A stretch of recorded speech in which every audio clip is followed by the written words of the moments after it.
En Ukraine, les combats font rage, mais aussi sur les réseaux sociaux où les fausses informations circulent beaucoup. On va s'intéresser ce soir à une vidéo censée présenter la barbarie et la méchanceté des soldats ukrainiens.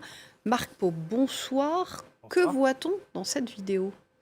Eh bien, Audrey, cette vidéo, la voici. Il s'agit d'un plan fixe enregistré par une caméra embarquée dans une voiture. On va le voir. Donc, cette voiture va être mise sur le côté, arrêtée par une Jeep qui arrive donc ici et sur laquelle on peut voir au niveau du pare-brise arrière le drapeau ukrainien. Donc, de cette Jeep, de ce 4x4 vont sortir deux soldats qui vont pratiquer un contrôle d'identité auprès de la conductrice qui, elle, est pro-russe. Alors, rapidement, le ton va monter entre le soldat et la conductrice. Et très rapidement, je vous avance un peu la vidéo, le ton va monter, les insultes vont fuser et la violence va commencer. Là, on entend hors cadre la violence. Le soldat va commencer à faire des tirs. Et puis, quelques instants plus tard, plus ostensiblement devant la caméra, il va recommencer son geste. Vous le voyez, il retire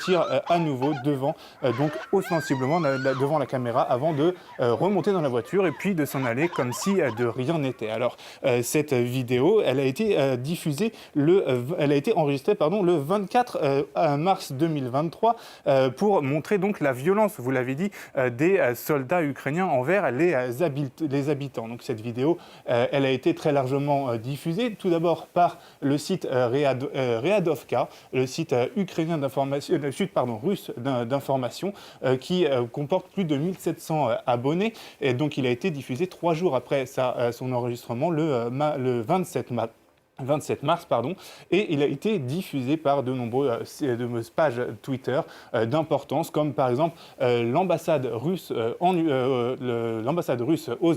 Angleterre, qui donc rediffuse cette vidéo, tout comme le ministère des Affaires étrangères russe, qui lui ajoute cette légende « Once a Nazi, always a Nazi », nazi un jour, nazi toujours. Voici le genre de terreur que font vivre les Ukrainiens à leurs habitants. Donc vous le voyez un petit peu, le genre de propagande qui est diffusée par la Russie. Alors, cette vidéo, elle semble véridique. Qu'en est-il exactement?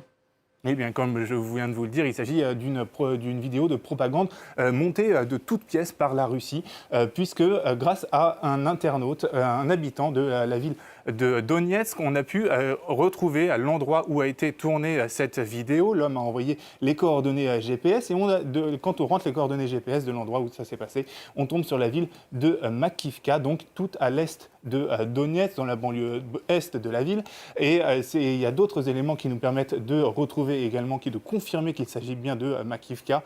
Rien qu'en regardant les photos de la vidéo, on peut trianguler l'endroit et exactement où ça s'est passé. Il s'agit de ce carrefour ici, qu'on peut retrouver directement ici. Je vous le mets en plus grand pour que ce soit plus clair. On voit directement les deux voies ici qui s'entrecroisent. Le grand arbre qui était là, on le retrouve ici, et également les poteaux électriques qui nous permettent de confirmer qu'il s'agit bien donc de bon endroit.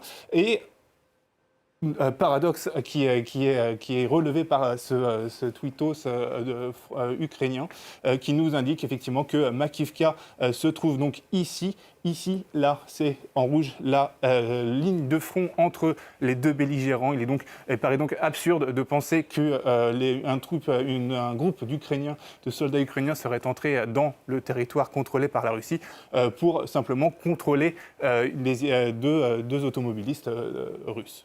Alors, chose rare dans ce genre de propagande, cette vidéo, elle a fini par embarrasser ceux qui l'ont diffusée. Oui, effectivement, c'est un peu l'arroseur arrosé, puisque le ministère des Affaires étrangères russe, lui, a immédiatement retiré simplement de son compte Twitter la vidéo, tellement l'intox était grossière. Et cet autre site internet très suivi par pro-russe, qui a tout d'abord diffusé la vidéo, a ensuite retiré la vidéo en indiquant très clairement que, je vous cite,